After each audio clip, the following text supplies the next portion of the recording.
যেহেতু পঞ্চায়ত গ্ৰামোন্নয়ন বিভাগৰ মন্ত্ৰী আৰু সেই হিচাপে প্ৰতিখন জিলাতে মই বছৰত মানে এবাৰ দুবাৰকৈ আহোঁ আৰু সেইটোৰ আধাৰত আজি আমাৰ সাউথ শালমাৰা মানকাছাৰ জিলালৈ আহিলোঁ আৰু আহি পেলাই খুবেই সন্তুষ্টি প্ৰকাশ কৰিলোঁ কাৰণ কিয় আমাৰ এইখন জিলাত যি আমাৰ প্ৰধানমন্ত্ৰী আৱাস যোজনা যি ঘৰ আমি ইতিমধ্যে আবণ্টন দিছিলোঁ 60,272টা আবণ্টন দিছিলোঁ আৰু তাৰে ভিতৰত ইতিমধ্যে 59,493টা ঘৰ ইতিমধ্যে তেওঁলোকে কমপ্লিট কৰিছে আৰু কমপ্লিশ্যন যিটো পাৰ্চেণ্টেজ 99% আমাৰ এইখন জিলাই কৰিছে, যিটো এটা উল্লেখযোগ্য এটা সফলতা বুলি মই ভাবোঁ। আৰু এইখন জিলাৰ এই 99%টো আমি আগন্তুক দিনত আমি জুলাই 30 তাৰিখৰ ভিতৰত যাতে আমি 100% কৰিব পাৰোঁ, তাৰ কাৰণে আজি মই বিভিন্ন ধৰণৰ দিহা পৰামৰ্শ মই আগবঢ়াইছোঁ। যিহেতু কাম কৰাৰ যিহেতু এটা পৰিৱেশ আছে, মানুহে কাম কৰিব বিচাৰে, যাতে 100% যাতে কৰিব পাৰোঁ তাৰ কাৰণে প্ৰচেষ্টা ইতিমধ্যে হাতত লৈছোঁ। আৰু এই যি আমি 60,000 যি দিছিলোঁ তাৰ পৰৱৰ্তী সময়ত নতুনকৈ পুনৰ আমি ইয়াতে ঘৰ আবণ্টন দিছোঁ আমি 9,400 ঘৰ আৰু আগন্তুক দিনত পুনৰ 10,000 ঘৰ আহিব। আৰু এইটো যদি চাওঁ তেতিয়াহ'লে আমাৰ প্ৰায় 79,856 গৰাকী ব্যক্তিয়ে বা পৰিয়ালে ঘৰ পাবগৈ। আৰু যদি আমি এইটো যদি চাওঁ আমাৰ ৰেচন কাৰ্ডৰ লগত যদি তুলনা কৰি চাওঁ, যিহেতু ৰেচন কাৰ্ড যিহেতু আমাৰ 80,000 মানুহৰ ৰেচন কাৰ্ড আছে, গতিকে তাৰে বিপৰীতে আল্টিমেটলি আমাৰ 79,000 মানুহে ইয়াতে ঘৰ পাবলৈ সক্ষম হৈছে বা আগন্তুক দিনত হয়তো নোপোৱাখিনি পাবগৈ। গতিকে মই ভাবোঁ যে যিখন জিলা সাধাৰণতে বাহিৰৰ পৰা দেখাত এনেকুৱা লাগে যেন বহুত মানে বানপানী অধ্যুষিত, মানুহৰ অৱস্থা খুব বেয়া, কিন্তু ইয়াতে আহি পেলাই এইটো কথা আমি সকলোৱে গম পাওঁ যে ইয়াতে কেঁচা ঘৰ থকা মানুহৰ ঘৰ নাই। কাৰোবাৰ অতিৰিক্ত বনাইছে বেলেগ কথা, কিন্তু ইয়াতে যি সামাজিক পৰিৱেশ বা অৰ্থনৈতিক পৰিৱেশ অন্য জিলাতকৈ বহু ভাল। কাৰণ কিয় এই 80,000 যি ৰেচন কাৰ্ড, 80,000 ৰেচন কাৰ্ড মানে 4 লাখ টকাৰ তলত ইনকাম কৰা মানুহ তেওঁলোক। গতিকে সেইটোৰ লগত আমাৰ ৰেচিঅ'টো মিলি আছে। PMY আমাৰ যি ঘৰ প্ৰদান আৰু লগতে ৰেচন কাৰ্ডৰ লগত মিলি আছে। গতিকে ইয়াতে সৰ্বশ্ৰেষ্ঠ এচিভমেণ্ট যেনেকুৱাকৈ লাভ কৰিছে আৰু সৰ্বশ্ৰেষ্ঠ ঘৰো আমাৰ বিভাগৰ পৰা এই জিলাখনে লাভ কৰিছে। ঠিক তেনেকুৱাকৈ যদি চাওঁ আমি আমাৰ যি MGNREGAৰ ক্ষেত্ৰতো প্ৰায় আমি 1274টা স্কিম ইতিমধ্যে 2021 চনৰ পৰা ইয়াতে কৰা হৈছিলে। নতুনকৈ আৰু স্কিম ল'বলৈ চেষ্টা কৰা হৈছে যদিও কিছুমান স্কিম পূৰ্বতে প্ৰায় 20 চনৰ আগতে কিছুমান স্কিম বাস্তৱত দেখা পোৱা গৈছে যে বহু ধৰণৰ খেলি মেলি কৰাৰ বাবে বহু নতুন স্কিম আমি ল'ব পৰা নাই এইখন জিলাৰ। কাৰণ কিয় প্ৰতিটো জিপিত অনগয়িং যদি 20টাতকৈ অধিক থাকে তেতিয়াহ'লে নতুন কোনো স্কিম ল'ব নোৱাৰে, যাৰ কাৰণে এই জিলাখনে নতুনকৈ চাফাৰ কৰিছে। আৰু দিন যোৱাৰ লগে লগে স্কিমৰ সংখ্যা নতুনকৈ লোৱাটো কমি আহিছে। কাৰণ কিয় 22-23ত 734টা স্কিম লৈছিলে, তাৰে বিপৰীতে 23-24ত 402টা ল'বলগীয়া হৈছে আৰু 24-25ত ল'ব লগা হৈছে 148টা ল'ব লগা হৈছে। তাৰমানে দিনক দিনে ইয়াতে কমি আহিছে। কিয় কমি আহিছে? যিহেতু অনগয়িং যিহেতু স্কিম যিহেতু বেছিকৈ চলি আছে। ঠিক তেনেকুৱাকৈ আমাৰ 15 ফাইনেন্সৰ ক্ষেত্ৰতো আমি দেখিছোঁ ভাল উল্লেখযোগ্য কাম ইয়াতে হৈছে। কেইবাটাও ইতিমধ্যে স্কিম ইয়াতে ইমপ্লিমেণ্ট কৰা হৈছে।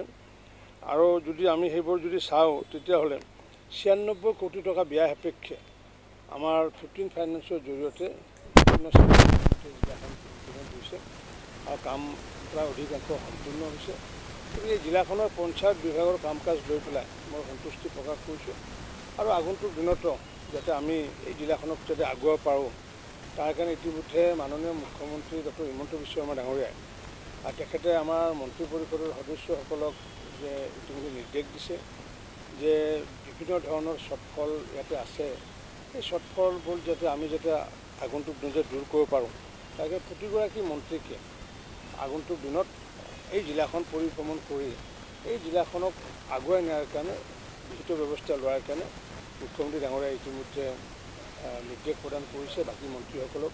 মইতো বিভাগীয় মন্ত্ৰী হিচাপে আহিছোঁ, কিন্তু অন্য যিসমূহ আছে মন্ত্ৰী, সেই মন্ত্ৰীসকলো আহি প্ৰত্যেকৰ যিহেতু বিভাগ যিহেতু আছে, গতিকে মুখ্যমন্ত্ৰী ডাঙৰীয়াৰ এইটো যিটো সিদ্ধান্ত যে আমাৰ সাউথ শালমাৰা মানকাছাৰ পূৰ্বতো এবাৰ বৰাক ভেলীত প্ৰতিগৰাকী মন্ত্ৰীক তো 2 মাহৰ সময় ধৰি দিছিলে। 2 মাহৰ ভিতৰত প্ৰতিগৰাকী মন্ত্ৰীয়ে ভিজিট কৰি আৰু তাৰে কিবা অন্যান্য স্থবিৰতা কিবা আছে নেকি ৰিটেন ৰিপৰ্ট দিব দিছিলে। আৰু এইবাৰো তেনেকুৱা ৰিপৰ্ট দিব দিছে যে এই জিলাখনত যদি শ্বৰ্টফল কিবা আছে বা কিবা যদি চৰকাৰ বা বিভাগে যদি কৰিবলগীয়া আছে, গতিকে আগন্তুক দিনত প্ৰতিগৰাকী মন্ত্ৰীয়ে এই জিলাখনত আহিব।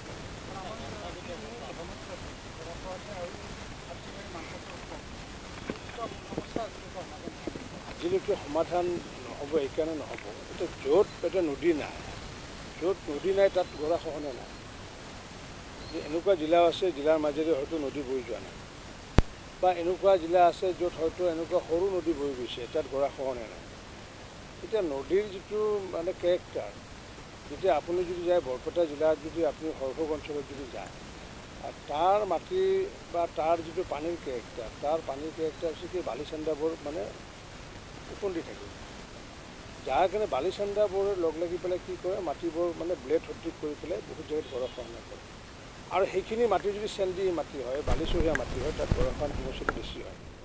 বৰপেটাৰ যদি নদীৰ যদি কথা কয় তাত গৰাখহনীয়া নহয়, কাৰণ কিয় তাৰ মাটিখিনি আঠালেখীয়া মাটি। কিন্তু ইয়াত যিহেতু মহাবাহু ব্ৰহ্মপুত্ৰ এই হেৰিৰ মাজে বৈ গৈছে বা বিভিন্ন শক্তি আছে, গতিকে ৱাটাৰ ৰিচোৰ্চে যিমানখিনি পাৰে তেওঁলোকে ইতিমধ্যে কৰি আছে য'ত কৰিব পাৰে। এতিয়া ৱাটাৰ ৰিচোৰ্চেতো এই যোৱা 4টা বছৰত যিমানখিনি কাম কৰিছে, মই পূৰ্বতে ক'তো দেখা নাই ইমানখিনি।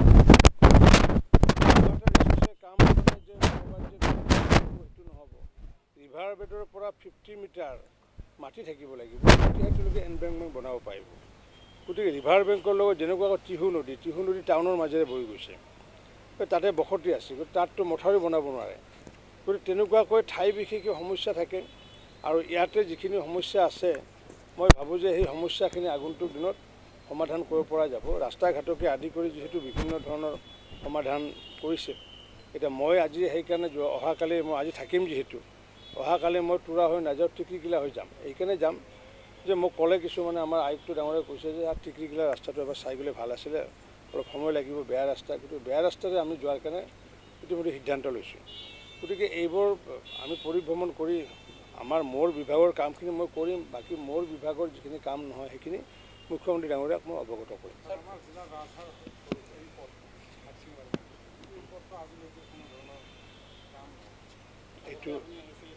এইটো কিন্তু মই মানে আচলতে গড়কাপ্তানি বিভাগৰ দায়িত্বত নহয়। এতিয়া এই ৰাস্তাটো কি হেৰি হোৱা নাই নেকি? 3 কোটি টকাৰ ছাৰ মেৰামতিৰ কাম আহিছিলে, মেৰামতি কাম কৰিছে, 2 মাহতে ৰাস্তা শেষ। ঠিক আছে, এইটো এটা ৰিপৰ্ট। এইটো ছাৰ নতুনকৈ আমাৰ এটা বাজেটত থোৱা হৈছে আমাৰ আসাম মালাতে। অসম মালাতো আছে। য়েছ ছাৰ। অসম মালাত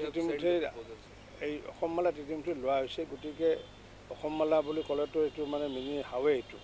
গতিকে সমগ্ৰ অসমতে মাননীয় মুখ্যমন্ত্ৰী ডাঙৰীয়াই প্ৰতিখন জিলাতে 25 কিলোমিটাৰকৈ তেনেকুৱাকৈ পথ লৈছে।